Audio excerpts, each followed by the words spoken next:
Guys, welcome back to another review for One Piece chapter 1167 called Ida's Son. Now, before I begin, my fiance got me this awesome chair. I don't know if you saw, well, of course, the beginning of every video. I always had my chair that was slanted down, it was falling apart, and my fiance, for my birthday, ended up getting me a One Piece collaboration Secret Labs chair featuring Zoro. There's a General Straw Hat Pirates one, and this one is Zoro. There's two. Not sponsored, but this chair is very comfy, very awesome. Highly recommended if you're looking for a chair. Anyway, let's jump into the chapter. Super awesome. I would spin it around, and it's really cool. It's got some embroidery on some other stuff featuring Zoro, and the Straw Hats one has their own thing. Check it out. It's really cool. Anyway, going into the story, man, it's nice walkthrough on Harold's life and getting to the part where it's gonna eventually get to. Let's go through it. Let's jump into the review. And we finally get, well, not finally, but we get an idea of where the rumor regarding the figures in the Florian Triangle start. And we find out here in this moment in time, it's Harald who is in the mist in that Florian Triangle area of targeting pirate crews. But we don't get confirmation on what those giant figures were in the Florian Triangle in the pre-time skip. And I was hoping we could maybe get an idea. And I like all this lore building. We're getting stuff that we would not have known before. We're just slowly uncovering everything we know about the One Piece world. Anyway, we get some small flashback. This whole thing is like a speedrun flashback regarding what Harold's doing. It's talking about Whitebeard, Big Mom, Kaido gaining notoriety. And it just calls back to the Gold Roger pirates, who are the ones that triumphed above all and became the Pirate King crew. And his public execution rushed in an era of piracy, right? Typical stuff. We've heard it 1,000 times at this point. But they got some giants to join the Marines. And finally, we get some lore building on the contract that they are signing. And here's a thing. So I don't know what this means. They signed the contract. It's called a shallow sea contract. So it's not being so committed to the person. We can only speculate what these mean. So there's a shallow sea contract, a deep sea contract, and a deep sea contract. I assume the Gorosei are the deep sea contracts, or even some Holy Knights are deep sea contracts, but most of them are probably deep sea contracts. Like Sommers is probably started it off as a deep sea, and now he's in a deep sea contract, or at that point they probably don't age in the deep sea contract. But the shallow sea contract is just maybe a word of mouth, because Harold is very nonchalant. I don't feel like they've signed anything that makes him immortal per se. So I think the shallow sea contract is like an introduction. You're working for us, but not directly through Emu, because that contract would have to be like you meet Emu face to face, and that's probably a deep sea contract. Because I don't think a shallow sea contract would entail being immortal, and he hasn't. We haven't seen him take damage to confirm, I guess.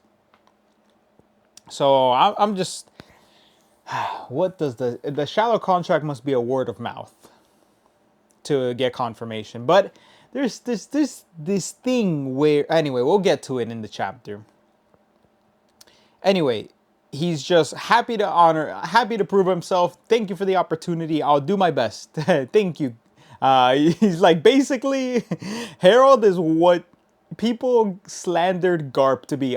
He's a slave protector. He's an oppressor. That's Garp. No, that's literally Harold right now, which bothers me in the next few panels, because you have him like working with them, talking about they're letting our slaves escape. What do you mean? Why are you? It feels so wrong for Harald to be doing all this, especially just fighting for like, how could you take the Gorosei slaves? How could you take the Celestial slaves?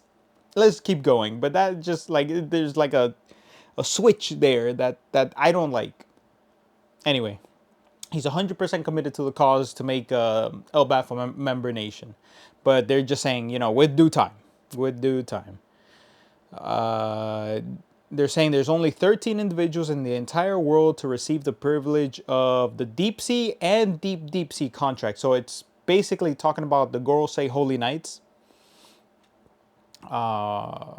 They mentioned 13, so interesting. Maybe they're talking only about the Holy Knights and the Gorosei aren't concluded in there, just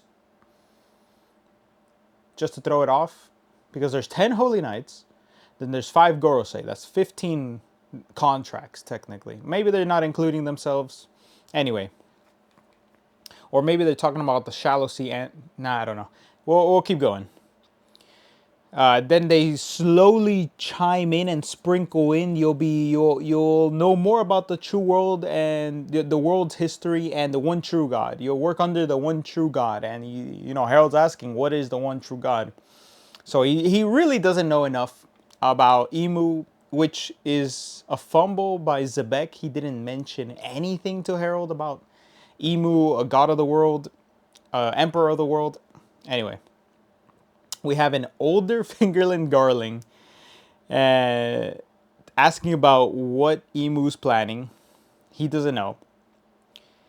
He's trying to figure it out at least. But we see a moment. Oh no, here is not. It looks like Shanks, but this is, I think, Kid Shamrock. Yeah, it is. It's Kid Shamrock, like teenage Shamrock, and he's already, I guess, a holy knight at this point. And then long distance. So yeah, of course, can't speak about what your dealings are here. And Harald goes to, and we get a revelation here. Harald goes to Fishman Island, talks to King Neptune, and just having a good time, which is something I didn't really think about, and he didn't mention it either. I mean, King Neptune didn't. He's just a friend, right? They're just friends, so he didn't end up mentioning Harald at all when Luffy and the Straw Hats were there. But anyway, they're having a good time. He's huge, but he's so much bigger than King Neptune as it is. And he's mentioning that he's foretold to be given a daughter. And here we get a lore name drop by Harald saying, we'll leave it to Loki and your little Mosa. So we get confirmation and questions now of what is going on. So Mosa, we get confirmation that Shirahoshi is Mosa. So Loki has been talking to the mermaid princess the entire time. That's who's on the transponder snail. And that's why Shirahoshi's the one that is already rejecting men, saying you're not my type, because they're talking through the snail. Now that begs the question. She says someone is here. Now we have to go call back to what is going on Fishman Island, because Shirahoshi or Mosa is the one that's saying I'm gonna have to say bye, maybe for the last time. So what is going on? That adds layers. We get an answer that asks more questions, that causes more questions. Thanks, Oda, every time. So yeah, they're talking about their youth. So even King Neptune calls back to how King Harald was in his youth, and Harald just laughs to how barbaric he was, which is funny, calling back to how he was when he was, quote unquote, when he was 16 years old, 14 years old even, and how Loki is at this time, which is a callback to them. We see a walkthrough. We breeze through. Wow, I forgot his name right now. Saul. Wow, forgot his name. Saul. Callback to changing his mind about stuff, creating a school there. We get in Mary Joie, Fisher Tiger escaping, and of course, we see a figure. And now I don't know, now that I'm reading this, because that was Kid Shamrock, now I don't know who this is. We want to say it's Shanks, but we don't have the scar to say it's Shanks. And they both look exactly the same with the same exact sword. Is it Shanks or is it Shamrock? Anyway, a figure that looks like Shanks releases Fisher Tiger's bindings and tells them where to go to escape and get the armory, and it's left open. I'll show you the way. With them rescued, this is how Bo Hancock gets rescued, the sisters, Koala, everybody gets rescued because of Fisher Tiger. Of course, it couldn't have been done without Shanks, right? So good old Shanks.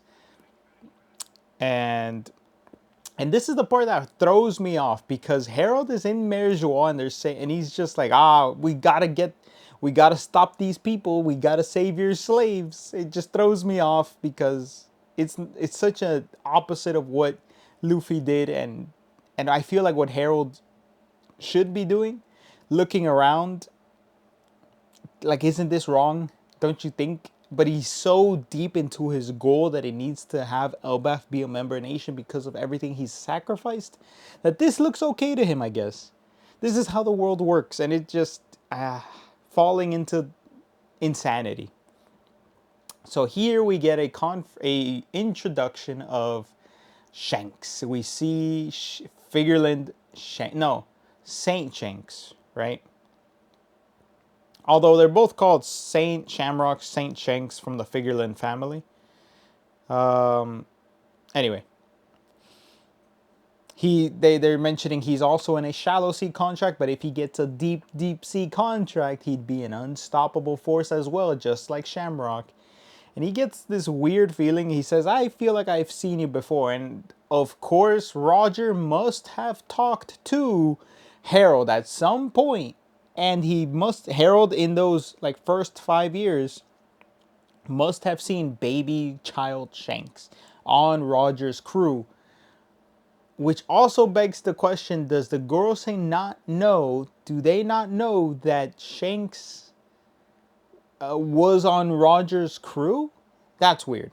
Because they must have taken a picture of Kid Shanks, right? And Garling should have seen it, like, that's my boy. That's my boy. It looks just like Shamrock at that time.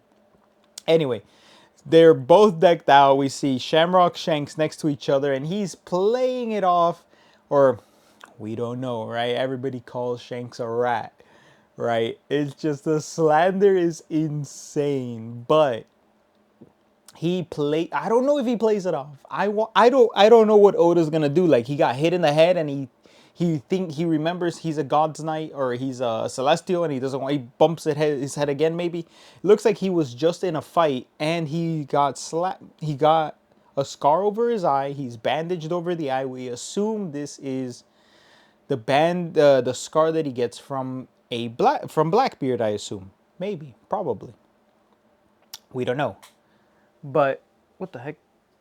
Get away from that. So it throws me off because I don't know what Oda's writing is right now. It could be Oda doesn't do the predictable. He hates being predicted. So this could definitely be he actually thinks he's a celestial dragon, like what he's saying is true, and he's 100% genuine, or he's playing it off, which most likely playing it off. Let's be honest. Come on, he's playing it off. He's being a typical celestial dragon. Don't speak to me, surface dweller. You're below me. I need to learn more about the Holy Land. Come, brother Shamrock. We must learn. We must do this for our land and our bloodline and all that stuff.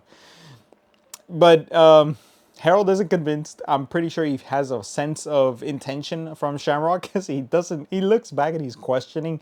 Either he's questioning. I saw the slander of Harald. He's looking back and he's like, is he trying to do something to my precious celestial dragons? I must stop him. I must put a stop to this man. He doesn't seem good. It's so funny. The slander is insane, but it's not slander at this point. He's definitely trying to protect the celestial dragons so they can become member nations. Elbaf can become member nation. Anyway, it's so funny. We get a heartbreaking panels, man. I don't want to see what's next here because we don't know what has happened to Ida in the story. And you hate to see somebody so nice go in this way, in this manner. So I hope she's fine in the next chapter. We don't know. Anyway, they're trying to find the doctor for Ida. She's bedridden, she's sick, she's not feeling well. She's a foreigner to the land, and she was brought by Harald. And she's not somebody that technically belongs on Elbaf, even though they're all giants. She's happy how she is. She's happy where she is. And she's just trying to not be a nuisance. She doesn't want to bother Harald. She doesn't want to bother anybody. She just wants to keep doing her best at what she knows how to do, and it's run the tavern. And doesn't want to go running to Harald to try and be a nuisance. And you know people like this, that they don't want to bother anybody. They feel so, maybe not the word may not be lowly of themselves, but they don't want to trouble other people with their own problems. But this is nearly a life-threatening problem, and she does not want to bother Harald. Even though Harald goes running to the elders and begs and pleads. And honestly, I would smack these elders above the freaking face, because you're not going to tell me who I can and can't marry at this point in my life for everything I'm doing. I would have just said, screw your rules. Anyway, who's going to stop him?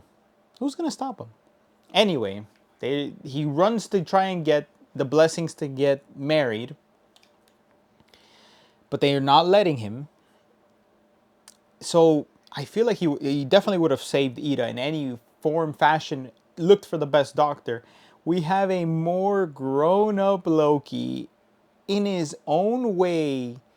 We don't have any confirmation yet, but he's like, oh, just... he brings her some meat. He brings a giant boar. It looks like, not boar, my bad, a giant bull. And it's like, I got meat. Cook it up for the old hag in his own way. Just trying to not show any emotion. Not deep emotion. But he's saying, I want her to open up the tavern. This is my favorite hangout spot. And Heidrun's off also trying to find the doctor. In his own little, he's already made a portion of his crew. You can tell in a panel, but they both love. You get a little confirmation that they're both your boys love you in their own individual way. And she's just happy of how things are at the moment, and she'll be fine. It's all getting blown out of proportion. But we see in Alcohol Village, Loki's there. And they confirm that somebody has been poisoning Ida because she does not deserve the throne.